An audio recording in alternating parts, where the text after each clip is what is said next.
রমজানে প্রায় সব ধরনের সবজি ও ইফতার তৈরি সামগ্রীর দাম দফায় দফায় বেড়েছে। ইফতারের প্রয়োজনীয় জিনিস কিনতে হিমশিম খাচ্ছে নিম্নআয়ের মানুষ।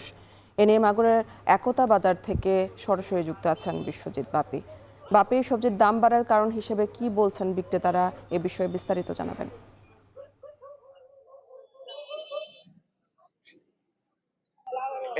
ভোর থেকেই মাগুরার যে কৃষকরা তাদের যে উৎপাদিত সবজি নিয়ে এই বাজারটিতে আসে, এখান থেকেই যারা খুচরা ব্যবসায়ী তারা কিন্তু এই বাজারটিতে সবজি কিনে নিয়ে জেলার 4টি উপজেলা সহ জেলার পার্শ্ববর্তী এলাকায় কিন্তু বিক্রি করে।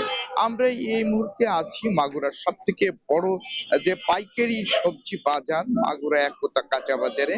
এখান থেকেই সকাল থেকেই কৃষকরা তাদের উৎপাদিত সবজি বিক্রি করছে। আমরা বাজারটিতে আমরা ঘুরে দেখেছি, বাজারটিতে পর্যাপ্ত সবজি রয়েছে এবং বিশেষ করে ফুলকপি, বাঁধাকপি, যে শীতকালীন সবজি, এই সবজি কিন্তু পর্যাপ্ত বাজারে রয়েছে। তারপরেও কিন্তু এই বাজারটিতে প্রত্যেকটা সবজির দাম কিন্তু বেশ চড়া রয়েছে।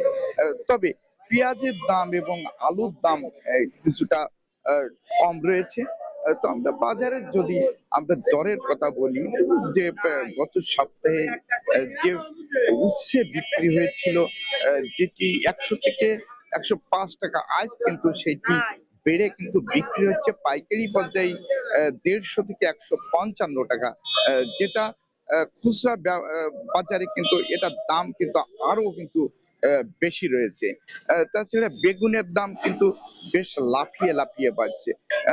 গত এক সপ্তাহ আগেও যে বেগুন বিক্রি হয়েছিল 40 থেকে 45 টাকা, সে বেগুন কিন্তু আজ বিক্রি হচ্ছে, যেটা পাইকারি বিক্রি হচ্ছে 70 থেকে 75 টাকা, যেটি খুচরা পর্যায়ে যেটা 80 থেকে 90 টাকা কিন্তু বিক্রি হবে। তো বিশেষ করে যে আহ, যে সবজিগুলো দিয়ে যেটা ইফতারের সামগ্রী যেটা তৈরি হয়, এই সব সবজিগুলোর দাম কিন্তু 2 গুণ থেকে কিন্তু 3 গুণ বেড়েছে। তো আমরা এখানে যে ক্রেতাদের সাথে কথা বলেছি, তারা যেটা জানাচ্ছে যে এই বাজারটি যে মনিটরিং এর বড়ই অভাব। মনিটরিং ছাড়াই এখানে হুটহাট করেই কিন্তু এই দাম কিন্তু বাড়াচ্ছে, এবং এই দাম বাড়ানোর কারণ সম্পর্কে আমরা এখানে ব্যবসায়ীদের সাথে কথা বলেছি। ব্যবসায়ীরা যেটা জানাচ্ছে, বাজারে যে ইফতারি সামগ্রী যেগুলো, বিশেষ করে বেগুন, যে ফুলকপি, যেগুলো উচ্ছে, যেগুলো চপ তৈরি করা হয়, এই সবজিগুলো কিন্তু সরবরাহ কিন্তু বেশ কম রয়েছে, যার কারণে দাম বেশি রয়েছে। তো সবকিছু মিলিয়ে বাজারটি, যে ক্রেতারা যেটা জানাচ্ছেন যে সঠিকভাবে যে মনিটরিং ব্যবস্থা, এই মনিটরিং ব্যবস্থা কিন্তু আরো জোরদার করা উচিত বলে তারা মনে করছে।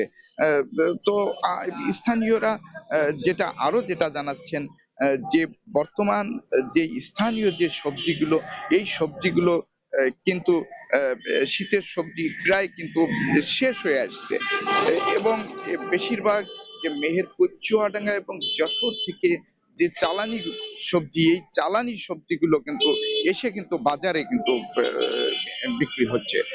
তো সবকিছু মিলিয়েই আমরা যেটা বলছি যে বাজারে সব ধরনের সবজি প্রায় দাম বেড়েছে। তবে আলু এবং পেঁয়াজের দাম রয়েছে 45 থেকে 50 টাকা কেজি বিক্রি হচ্ছে, যেটা গত সপ্তাহে ছিল 60 থেকে 65 টাকা বা তারও বেশি। তো এই ছিল মাগুরা যে কাঁচা বাজার থেকে সবজির সর্বশেষ জ্ঞানী। মাগুরার বাজার পরিস্থিতি নিয়ে জানাচ্ছিলেন সহকর্মী বিশ্বজিৎ বাপি।